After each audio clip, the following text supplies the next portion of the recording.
Bonjour à tous, un petit mot pour clôturer le cours. Donc commençons par une bonne nouvelle.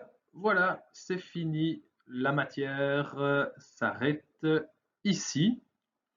C'est un peu comme à la fin d'une soirée, hein. Vous avez le DJ, ceux qui dansent encore, l'organisateur qui doit prendre des décisions et des voisins qui téléphonent à la police. De toutes ces interactions, il en ressort qu'on rallume les lumières, on en a fini ici. Donc il n'y aura pas de partie 2 à la leçon 8 consacrée à l'ISOC.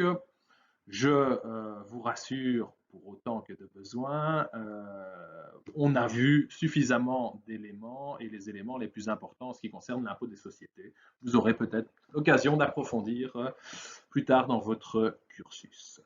Alors, il nous reste un after prévu dans 3 semaines et la participation à cet after est obligatoire, c'est l'examen.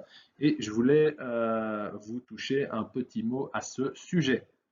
Donc cette année, la formule en droit fiscal est un examen écrit à livre ouvert à distance d'une durée de 2 heures. La seule particularité pour ce cours cette année est le fait que l'examen soit à distance. C'est une particularité qui n'est pas des moindres et elle sera bien entendu prise en compte. Pour le reste, c'est business as usual. Euh, tant en termes de durée que de forme. Alors, un petit mot sur le livre ouvert, ma philosophie du livre ouvert, si je puis dire. Euh, cette formule, elle est là pour vous faciliter la tâche et pour vous éviter d'avoir à retenir une multitude de détails. Je suis conscient que le droit fiscal, c'est une branche assez technique et que la bonne compréhension nécessite, je dirais, un travail suffisant sans en plus rajouter le fait de retenir par cœur plein de détails qui seront, vous vous en rendez compte, amenés à évoluer au cours du temps et dans les prochaines années. Donc le droit fiscal, c'est quelque chose qui se comprend plus que quelque chose qui se retient. Et voilà, je vous invite, grâce au livre ouvert, à vous concentrer sur la bonne compréhension du cours. En ce qui concerne les livres ouverts que vous pouvez avoir à côté de vous, vous avez une totale liberté. Vous pouvez prendre le slideshow, vous pouvez prendre le code, vous pouvez prendre vos notes de cours, vous pouvez prendre les notes de cours de quelqu'un d'autre, vous pouvez prendre un livre de droit fiscal ou autre, vous pouvez prendre d'autres notes de cours, enfin, des notes d'un autre cours. Voilà, tout ce que vous voulez, vous pouvez l'avoir à disposition.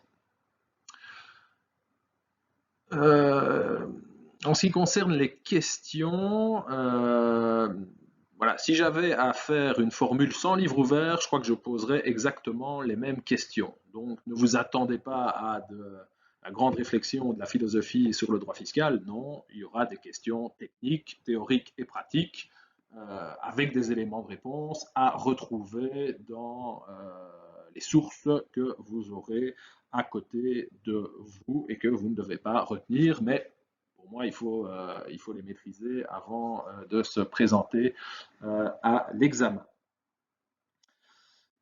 Pour répondre à une question, est-ce qu'il est nécessaire d'imprimer tout le CIR en vue de l'examen? Nécessaire, non. Il est peut-être utile d'imprimer une partie des dispositions, celles que nous avons vues ensemble. Alors, pourquoi est-ce que ça peut être utile?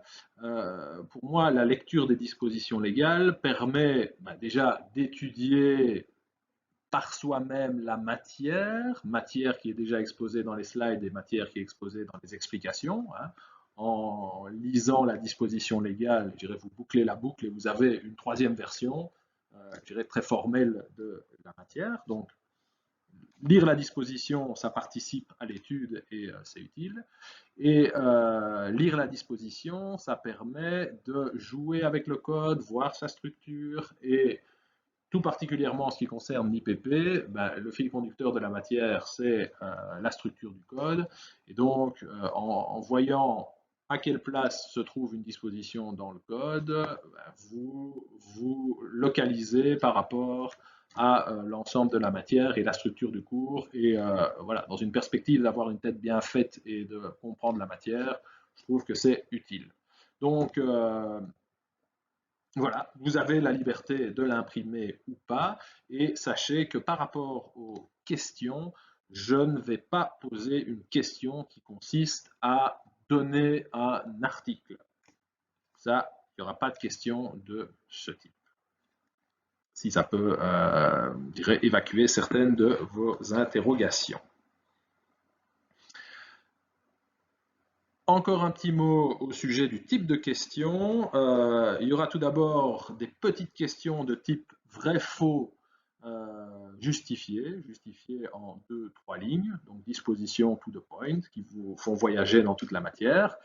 Il y aura en IPP et en ISOC des questions plus larges, basées la plupart du temps sur un cas en IPP et une question relative aux éléments techniques de la déclaration qu'on a vu en ISOC. Hein, donc il y aura un aspect pratique dans la question et ouais, également des aspects théoriques. Donc voilà un peu comment ça va se présenter. Donc, hein, 3 questions, les vrais faux justifiés, une grosse question d'IPP, une grosse question d'ISOC. Voilà, le tout pondéré de manière intelligente. Et même si je ne fixe pas à l'avance de clé de répartition, parce qu'on doit se permettre de pouvoir jouer avec ça. Hein, si, par exemple, toujours dans une perspective positive, si je vois qu'une question donne des résultats qui sont très mauvais, sans doute parce qu'elle est mal comprise ou voilà, ou qu'elle porte sur quelque chose qui n'a pas été maîtrisé par l'ensemble des étudiants, ok, bah, je ne vais jamais aller attribuer la totalité des points à cette question. C'est vraiment pas le truc. Donc, par rapport à la répartition, elle sera bien proportionnée et je me laisse la liberté de faire des pondérations pour, je dirais, comme espèce de soupape en cas de problème, toujours dans une perspective positive. Donc, pas d'inquiétude à avoir par rapport à cela. D'ici l'examen, n'hésitez pas à m'adresser toutes vos questions. Alors, ça peut faire l'objet d'un email, ça peut faire l'objet d'une question dans les vidéos YouTube, et ça peut aussi faire l'objet d'un entretien téléphonique. Posez-moi une question par email, et si nécessaire, on peut se parler par téléphone. Voilà, parfois, c'est toujours utile. Et ça fait partie du service après-vente. En particulier cette année, on ne fera pas de séance collective, mais n'hésitez absolument pas à poser toutes vos questions. Il ne faut vraiment pas avoir peur. Et voilà, toute question est bonne à prendre et je mettrai grand soin à répondre à tout et avec, avec grand plaisir et bien volontiers parce que ça fait partie dans ce contexte, enfin dans ce contexte particulier, qui est le contexte de cette année, des obligations particulières qu'on doit assumer. Voilà, j'ai fait le tour de ce que je voulais dire. Donc il vous reste à vous souhaiter un bon travail pour l'examen, une bonne continuation pour la suite et une dernière fois, vous rassurer, cette année, on est dans un contexte particulier, tant pour vous que pour moi. J'en suis et mes collègues en sont parfaitement conscients. Donc, ce sera une année particulière et voilà, on est aussi conscient des efforts particuliers qui ont été accomplis cette année et qui, voilà, faut voir vraiment ça comme une opportunité d'avoir pu, je dirais, gérer votre année de manière totalement indépendante en termes d'organisation.